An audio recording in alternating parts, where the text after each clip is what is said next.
Once upon a time, people sat down and started dreaming, making plans. In the beginning, it was just an idea, and then it became a reality. Professor Peter Smith recalls those years. I think what I remember most happened during my first year as a faculty member at Victoria College in the spring of 1961. In just 6 weeks' time, the decision was made to leave the Lansdowne campus, a beautiful campus, but a very small and impractical one, and to come to land that the university already owned, a mile to the north, the Gordon Head Army Camp, and develop that as the site of the future university. That was when Don Emmons and his partner William Worcester came up from San Francisco to advise what was then still Victoria College and to develop the plan which we still use for the University of Victoria today, 25 years later. More than 25 now. The basic feature was a perfect circle, the ring road. It's 2,000 feet in diameter, I believe, and within that circle were to be all the teaching buildings of the university, all the basic academic buildings.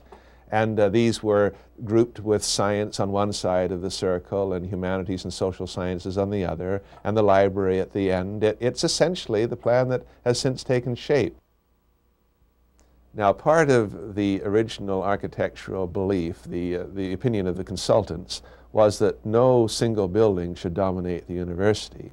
When Simon Fraser started a couple of years later, Arthur Erickson developed a very spectacular architectural plan, a statement, a flamboyant statement. That was not the idea for UVic. Local architects should be assigned individual buildings like the library and the Clarihue and the Elliott building, and that they should blend into a unified whole, but no single building should dominate the others. The library, for instance, I think many planners at the time, the local planners, wanted to be very spectacular as the heart of the university campus. The advice was always keep it simple, tone it down, don't try to say too much. The first stage of development was the Clarihue building, the Student Union building, the Elliott Science building, and the McPherson Library. This complex of buildings took about 2 years to develop. For all of that period, Finnerty Road ran right through the middle of the campus, right through the heart of the quadrangle. Everyone's memories of the campus at that time was of terrific mud. It was just a sea of mud. This was not a very pleasant area. It looks so lovely now, you wouldn't believe it was just ghastly at that time. And there are crazy stories, I think well authenticated stories of students disappearing in mud up to their thighs. And one very sharp student got a mannequin from the Hudson's Bay Company and stuck it upside down in the mud so that there were a pair of women's legs sticking out at one point, and the campus security thought that some student was gone forever. It was really quite an amusing time. The Clarihue building flooded soon after it was built. Almost on the day it was opened because there was so much water around. Of course, drainage eventually took care of this, but it was a very chaotic and bewildering time in many ways. Between 1965 and 67, the university completed the second stage of development, which meant really the construction of the McLaurin building and the Cornett building. Both buildings, I think, have been very successful over the years. The McLaurin was originally built as an education arts building, and arts departments were in it for some time. Fine arts began its life there and still is there to some extent, and of course education has gradually taken over more and more control of that building. The Cornett building, again a very successful building, I think, has had a reputation of being a place where visitors always get lost. And it is true, I believe, that the architect originally intended it to reflect the complexity, the interesting complexity of the disciplines of the social sciences housed within it. I don't think probably he wanted visitors to get lost, but that has been known to happen. There's even a story that once for the psychology department and got stranded on the roof of the building, and neither he nor his colleagues could find him for some hours. That is apocryphal, I think. Don Emmons himself, who assumed control of the UVic project very early in the game, felt strongly that the landscaping would be the key to the development of this campus.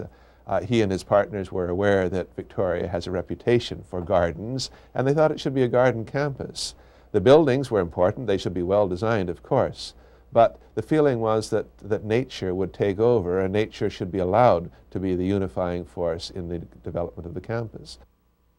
they did feel that there should be one formal central part of the campus, the main quadrangle, that would be more formally landscaped than the rest, with avenues of trees surrounding it. In the mid-1960s, actually, there was quite a controversy about these trees in the main quadrangle. The biology department and some others on campus wanted only native specimens, indigenous Vancouver Island growth, flora of various kinds. The consultants, for various reasons, wanted more formal deciduous trees, and the tulip tree, Liriodendron tulipifera, was decided as a tree of choice. Now, you can find it today planted outside the library, and that end of the quadrangle was planted in tulip trees. Over the protests, the howls of the biology department. Then later, it was decided for a variety of reasons, perhaps mysterious, to go to pin oak trees. And again, there was a great controversy because this was an alien, this was a U.S. import.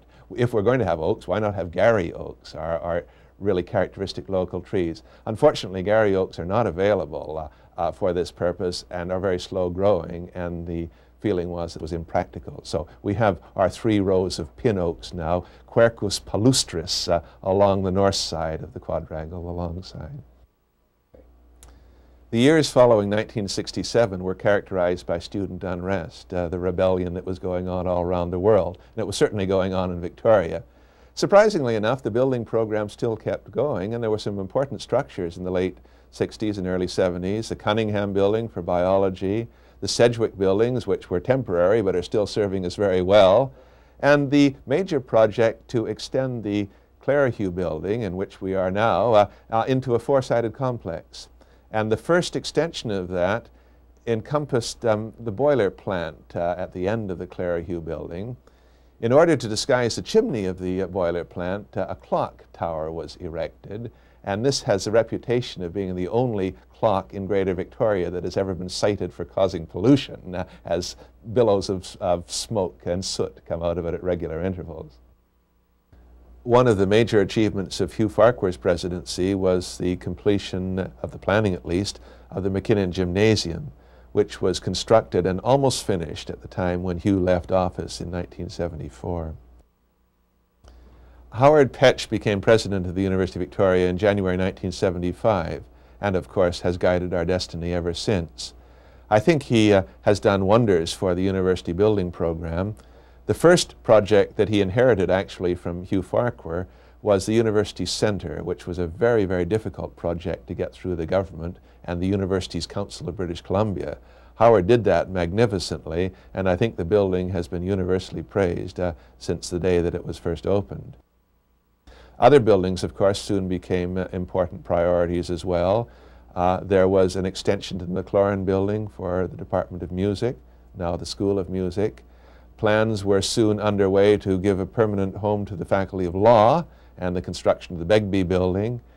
The Department of Theatre, which had been suffering in a primitive hut known as a phoenix, saw its phoenix reborn on the other side of the campus in a magnificent building, a visionary building that contained not 1 but 3 different performance and teaching spaces for theatre. So it went. Activity was intense for the next 10 years and continues until the present day. One of the most recent buildings to open was the Science and Engineering Complex. It was, perhaps, the most challenging venture in both political and technical terms. An impressive building which, following the original concept, blends with the landscape and contributes to a sense of variety and diversity that makes the UVic campus unique. It is interesting, I think, that the University of Victoria has developed according to a plan with visionaries such as Don Emmons behind the original concept.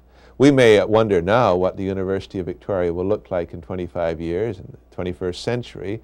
We can look back certainly and see what they thought 25 years ago the university would look like today, and in many respects they were pretty well on target, I think.